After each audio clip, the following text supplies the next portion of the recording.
আপনি জানতে চেয়েছেন আর্টিফিশিয়াল মেহেদি লাগালে অজু হবে কিনা, বিষয়টি স্পষ্ট করে বললে উপকৃত হব।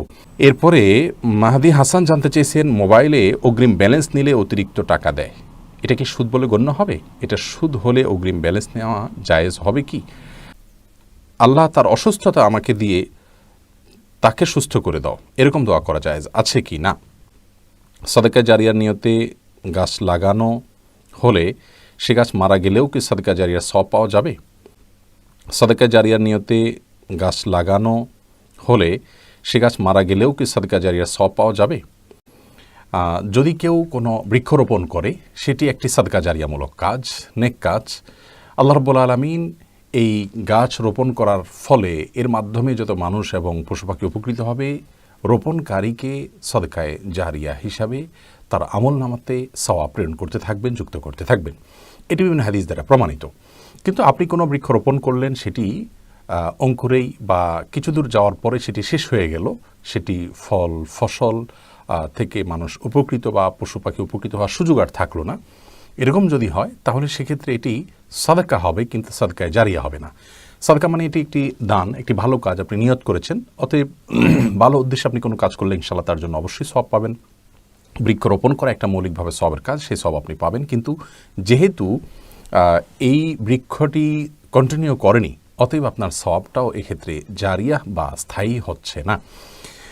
আপনি যদি কোনো বৃক্ষরোপণ করে সাদকায়ে জারিয়া আপনার আমল নামায় যুক্ত হতে থাকুক সেটি আপনি চান, তাহলে সেক্ষেত্রে প্রথম কাজ হলো বৃক্ষরোপণ করে সেটা পরিচর্যা করে সেটাকে একটা পর্যায় পর্যন্ত নিয়ে যাওয়া, যাতে করে সেটার দ্বারায় মানুষ এবং পশু পাখি বেনিফিটেড হতে পারে, উপকৃত হতে পারে।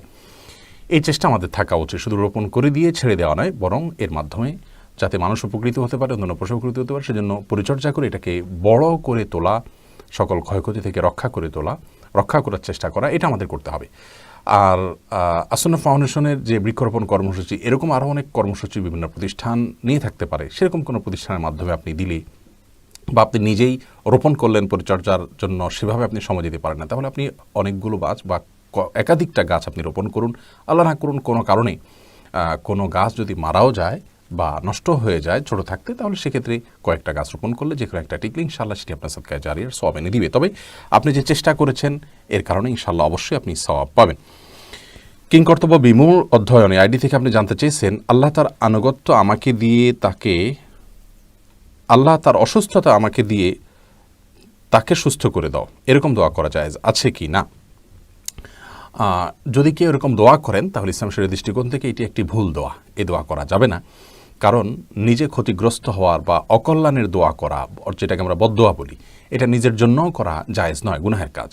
বুখারী মুসলিম এক যুগে বর্ণনা করেছেন, নবী সাল্লাল্লাহু আলাইহি ওয়াসাল্লাম বলেছেন, ইয়া আইয়ুহান নাস লা তাতামান্নাউ লিকাল আদু, তোমরা শত্রুর মুখোমুখি হওয়ার আকাঙ্ক্ষা আল্লাহ তাআলার কাছে পেশ করো না।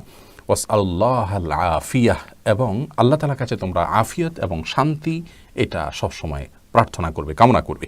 এবং আরেকটি হাদিসে আসা যে রাসূলুল্লাহ আকরাম সাল্লাল্লাহু আলাইহি ওয়াসাল্লামের কাছে তার সামনে এক ব্যক্তি এরকম দোয়া করছিলেন যে আল্লাহ আপনি আমাকে যা শাস্তি দেওয়ার দুনিয়াতে দিয়ে দেন, আখিরাতে শাস্তি দিবেন না। আল্লাহ রাব্বুল আলামিন এর কাছে এই দোয়া করার পর নবী সাল্লাল্লাহু আলাইহি ওয়াসাল্লাম বলেছেন, তুমি এই দোয়া ভুল দোয়া করেছো, কারণ আল্লাহ তাআলা তোমাকে যদি দুনিয়াতে শাস্তি দেন তাহলে সেটি তুমি সহ্য করতে পারবে না। অতএব তোমার এই দোয়াটা ভুল, নিজের জন্য ক্ষতির কোনো দোয়া করা জায়েজ নয়। তুমি বরং এরকম দোয়া করো, রব্বানা আতিনা ফিদ দুনিয়া হাসানা ওয়া ফিল আখিরাতি হাসানা। তো এই শিক্ষা নবী সাল্লাল্লাহু আলাইহি ওয়াসাল্লাম শিক্ষা তাকে দিয়েছেন। এই সমস্ত হাদিসের আলোকে আল্লামা সফিউর রহমান রাহিমাহুল্লাহ বলেছেন যে এর মাধ্যমে প্রমাণিত হয় যে কেউ বদদোয়া করলে, নিজের জন্য যদি কেউ বদদোয়া করেন তাহলে সেক্ষেত্রে সেটি জায়েজ নয়। অতএব আল্লাহ অমুককে আপনি অসুস্থতা দিয়েছেন, সেটা আমাকে দিয়ে তাকে সুস্থ করে দেন, এ দোয়াটা ভুল দোয়া। আমরা এভাবে বলবো, আল্লাহ তাকে আপনি সুস্থ করে দেন। আল্লাহ রাব্বুল আলামিন অনেক বেশি রহিম, আল্লাহ তাআলা তাকে সুস্থ করতে হলে তার অসুস্থতা কাউকে দিতে হবে, এরকম কোনো বিষয় নয়। অতএব আমি নিজে কেন বিপদ ডেকে আনবো বা আমার কেন ক্ষতি চাইবো? আমি তো আল্লাহ তাআলার অনুগ্রহে সুস্থ আছি, তার সুস্থতা আমি কামনা করবো, ইনশাআল্লাহ তার মাধ্যমে আমি সওয়াব লাভ করবো এবং তাকে আল্লাহ তাআলা সুস্থতা দান করবেন, সেই সুধারণা আল্লাহর প্রতি আমরা রাখবো ইনশাআল্লাহ বিইذنিল্লাহ। এরপরে প্রশ্ন করেছেন সাদিয়া মাহজাবিন, আপনি জানতে চেয়েছেন আর্টিফিশিয়াল মেহেদি লাগালে অজু হবে কিনা, বিষয়টি স্পষ্ট করে বললেই উপকৃত হব। আর্টিফিশিয়াল মেহেদি লাগালে অজু হবে কিনা এ বিষয়ে আমাদের একটি উত্তর এর আগে আমরা করেছি। সে উত্তর আমরা বলেছি যে আর্টিফিশিয়াল মেহেদিতে ব্যবহার করার পর যদি আমাদের ত্বকের উপর আলাদা কোনো স্তর পড়ে যায় যেটি পরবর্তীতে খসে খসে পড়ে, তাহলে সেই ক্ষেত্রে সেই রকম মেহেদি ব্যবহার করলে উজু হবে না। এবং তার কারণ হিসেবে আমরা বলেছিলাম যে যেহেতু একটা স্তর পড়ে যায়, তার উপরে পানি যায়, অতএব উজু হচ্ছে না, বিষয়টি এরকম। কিন্তু এ বিষয়ে আমরা বিভিন্ন ভাইদের সহযোগিতায় আরও গভীরভাবে পর্যালোচনা করার সুযোগ পেয়েছি এবং তার মাধ্যমে আমরা জানতে পেরেছি যে আমাদের আগের দেয়া উত্তরটি সঠিক ছিল না, যার কারণে আমাদের আগের দেয়া উত্তরটি আমরা প্রত্যাহার করে নিচ্ছি এবং নতুন করে আমরা বলছি যে আর্টিফিশিয়াল মেহেদি ব্যবহার করলে ইনশাআল্লাহ উজু হবে। আর্টিফিশিয়াল মেহেদি ব্যবহার করার পর আমাদের যে ত্বকের উপর থেকে খসে খসে পড়তে দেখি আমরা, এটা আসলে মেহেদি নয়।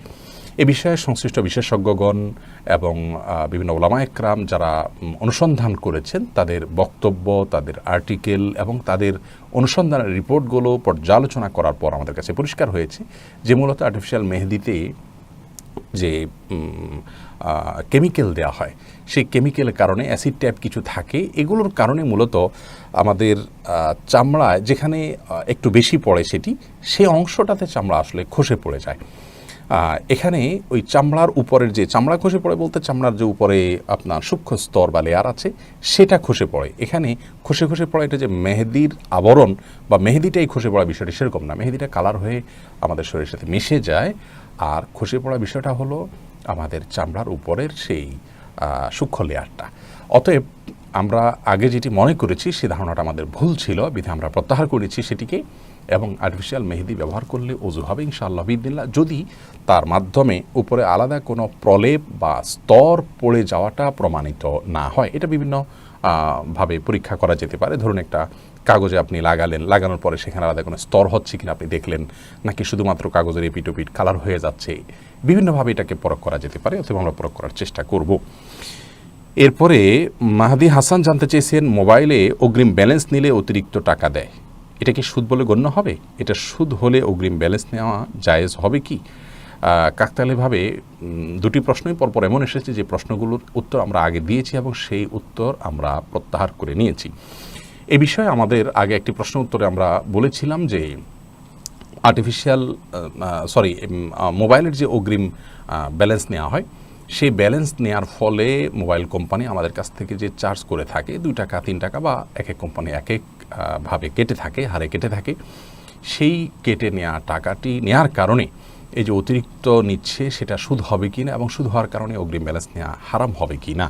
তো এ বিষয়ে আমাদের প্রাথমিক অবজারভেশন ছিল এটি নিষিদ্ধ হবে না, জায়েজ হবে। কিন্তু এই ভিডিওটি আপ করার অল্প সময়ের মধ্যে আমাদের কাছে পরিষ্কার হয়েছে যে এটি মূলত সুদের যে সংজ্ঞা, সুদের যে ক্রাইটেরিয়া সেটার মধ্যে এটি পড়ে না, যার কারণে মোবাইলের অগ্রিম ব্যালেন্স নেওয়া এটি জায়েজ হবে ইনশাআল্লাহ বিদিল্লাহ। বাংলাদেশের নির্ভরযোগ্য এবং স্বনামধন্য ফতোয়া বোর্ডগুলো থেকে, পটিয়া মাদ্রাসার ফতোয়া বোর্ড থেকে, আরও একাধিক ফতোয়া বোর্ড থেকে ফতোয়া প্রকাশিত হয়েছে এই বিষয়ে। সেগুলো পর্যালোচনা করার পর আমরা নিশ্চিত হয়েছি যে অগ্রিম ব্যালেন্স নেওয়া এটা সুদের মধ্যে পড়বে না। শেখ মোহাম্মদ সাল্লাহ মজিদ হাফিজাহুল্লাহ ইসলাম QA-তে এক প্রশ্ন উত্তর একই কথা বলেছেন। তো আমরা আমাদের ভিডিওটি আপলোড করার অল্প সময়ের মধ্যে সরিয়ে নিয়েছি আমাদের চ্যানেল এবং পেজ থেকে, কিন্তু অন্য অনেকে সেটাকে কপি করে এখনও প্রচার করছেন। আমরা বিনীতভাবে আরজ করছি যে আমাদের এই পরিবর্তিত মতটি মেহরবানি করে প্রচার করবেন। আর সেই সাথে একটি কথা একটু বলে রাখি, আমাদের অনেক ভাই হয়তো মনে করবেন যে আপনারা আরও ভেবে চিন্তে কথা বলেন, আরও সুচিন্তিতভাবে বলেন, না জেনে কেন বলেন যে প্রত্যাহার করতে হবে। সন্দেহাতীতভাবে একটি সুপরামর্শ, এটা ইতিবাচকভাবে নিচ্ছি, কিন্তু সেই সাথে আমি অনুরোধ করব একটি বিষয়ে আপনাদেরকে, সেটি হলো যে মত প্রকাশের পর সেটি প্রত্যাহার করে নেওয়া এটা রুটিন একটি প্রক্রিয়া। পৃথিবীর ইতিহাসে যত বড় বড় মনীষী আছেন, বড় বড় ইমামগণ আছেন, 4 ইমাম, ইমাম আবু হানিফা রাহিমাহুল্লাহ, ইমাম মালিক, ইমাম শাফি, আহমদ ইবনে হাম্বল রাহিমাহুল্লাহ এবং আরও অনেক বড় বড় ইমামগণ, মুহাদ্দিসদের মধ্যে থেকে বড় বড় মুহাদ্দিসগণ যারা আছেন, তাদের প্রায় সকলেই বিভিন্ন মত দেওয়ার পর সেই মত থেকে তারা পরবর্তীতে সরে এসেছেন। কারণ আমরা সকলেই মানুষ, আমাদের জানার বিষয়টি আপডেটেড হতে থাকবে। এর কারণে আগের যে আমাদের অবস্থান ছিল তার কারণে কোনো গুনাহ হবে না, কারণ আমাদের অজান্তে এবং আমাদের ধারণার ঘাটতির কারণে আল্লাহ রাব্বুল আলামিন সেই ভুলকে আমাদেরকে ক্ষমাসুন্দর দেবেন, বরং তার কারণে একটি সওয়াব পাওয়া যায়, একটা হাদিস থেকে জানা যায়। অতএব এটা নিয়ে আমাদের অরিড হওয়ার কিছু নেই, এবং এইটাকে অন্তত আমরা খুব খারাপভাবে দেখার কিছু নাই। শেখ আলবানী রাহমাহুল্লাহর একটা কিতাব বের হয়েছে, তারাজুআতুল আলবানী এই নামে যথাসম্ভব। এই কিতাবটি আমি যদি ভুল না বলে থাকি 4 ভলিউম বিশিষ্ট। এই কিতাবটি মধ্যে তিনি যত মত থেকে ফিরে এসছেন শুধু সেগুলোকে একত্র করা হয়েছে, বিশাল বড় একটা কিতাব। তাহলে এত বেশি মাসআলা থেকে তিনি ফিরে এসেছেন, প্রত্যাহার করে নিয়েছেন, এখান থেকে বোঝা যায় যে এটি একেবারে স্বাভাবিক এবং রুটিন একটি প্রক্রিয়া। বিধায় এত বড় বড় মনীষীগণের যদি প্রত্যাহার করতে হয়, তাহলে আমাদেরটা তো আরও স্বাভাবিক, একেবারেই আমাদের মতো সাধারণ মানুষের জন্য এটি আপনার কিছু নয়, আশ্চর্য হওয়ার মতো কিছু নয়। বিধায় আমরা এটাকে খুব স্বাভাবিক প্রক্রিয়া হিসাবেই জানবো ইনশাআল্লাহ।